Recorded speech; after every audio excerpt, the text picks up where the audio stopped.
Што вядома пра каранавірус? Медыкі і ўлады розных краін імкнуцца стрымаць каранавірус, які імкліва распаўсюджваецца ў Кітаі і па-за яго межамі. Што вядома на дадзены момант? Успышка новага захворвання адбылася ў снежні 2019 году у кітайскім 11-мільённым горадзе Ухань. Верагодны ачаг вірусу – мясцовы рынак, дзе прадаюцца морапрадукты і кажаны, якіх кітайцы ўжываюць у ежу. 11 студзеня ў Кітаі зафіксавалі першую смерць ад гэтай хваробы. 22 студзеня ўлады закрылі Ухань на карантын. А 23 студзеня яшчэ два гарады – 7,5 мільённы Хуанган і мільённы Эчжоу. Па стане на раніцу 29 студзеня ў Кітаі афіцыйна пацвердзілі 5974 выпадкі заражэння новым вірусам. Ад яго памерлі ўжо 132 чалавекі. 103 цалкам акрыялі. Ва Ухані паскоранымі тэмпамі будуюць шпіталь, дзе зможа размясціцца 1000 хворых на каранавірус. Ён павінен адкрыцца ўжо 2 лютага. Адзінкавыя выпадкі заражэння каранавірусам зафіксавалі ў Ганконгу, Тайляндзе, Макао, Тайвані, Аўстраліі, Сінгапуры, Японіі, Паўднёвай Карэі, ЗША, Малайзіі, Францыі, В'етнаме, Непалі і Канадзе. Як перадаецца каранавірус? Каранавірус пераносіцца праз паветра, перадаецца пры кашлі і чханні, калі дакрануцца да заражанай паверхні, а потым да вачэй, носа або рота. Але немагчыма заразіцца праз пасылку з Аліэкспрэс, стравы кітайскай кухні ці бананы, як пра гэта пішуць у сацыяльных сетках. Па-за межамі арганізму каранавірус жыве ўсяго некалькі гадзін, таму пасылкі, якія ідуць Беларусь з Кітаю, нават не правяраюць. Якія сімптомы каранавірусу? Тэмпература, кашаль, задышка, ускладненне дыхання, запаленне лёгкіх.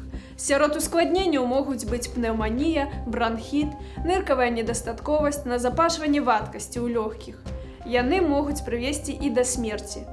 Пакуль што гэты вірус, падобна, не нацэлены на нейкую одну групу, але людзі, старэйшыя за 65 гадоў, маюць больш шансаў захварэць.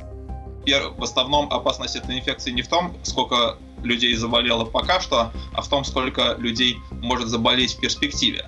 Пока что, конечно, этот вирус уступает по числу заболевших и по числу погибших от него обычной сезонной вспышке вируса гриппа, от которой каждый год умирает там десятки тысяч человек, и это не очень там появляется в новостях.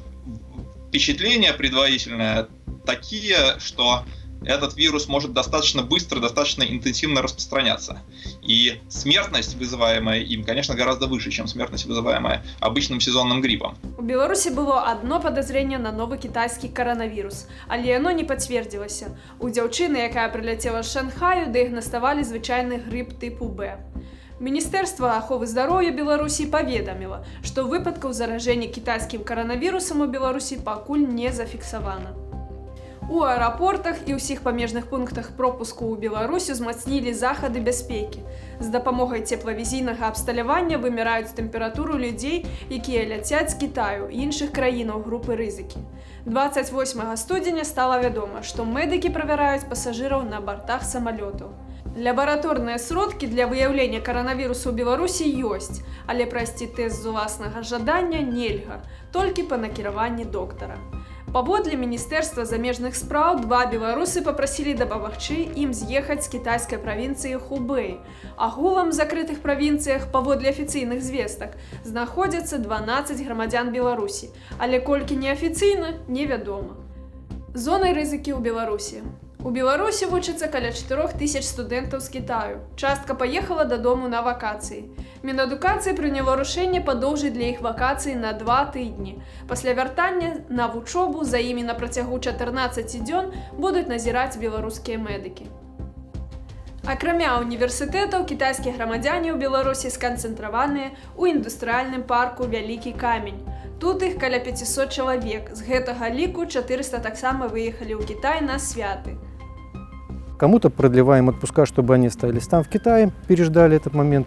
Если очень необходимо в Беларусь вернуться, то они возвращаются, но остаются вот инкубационный период дома. В целом санитарная обработка, да, более интенсивно, более часто, такие примитивные вещи. Плюс сейчас прорабатываем вопрос установки тепловизионного оборудования для соответствующего контроля входов. Паники нет однозначно. Разом з тым, Усесветная арганізацыя здароўя рэкамендуе часта мыць рукі, прыкрываць рот пры кашлі, добра гатаваць мяса і рыбу, пазбягаць непасрэдных кантактаў з жывёламі. А калі вы заўважылі ў сябе сімптомы, звяртацца да лекара. З вамі была Жанна Новік. Сачыце за сайтам і сацыяльнымі сеткамі Радыё Свабода.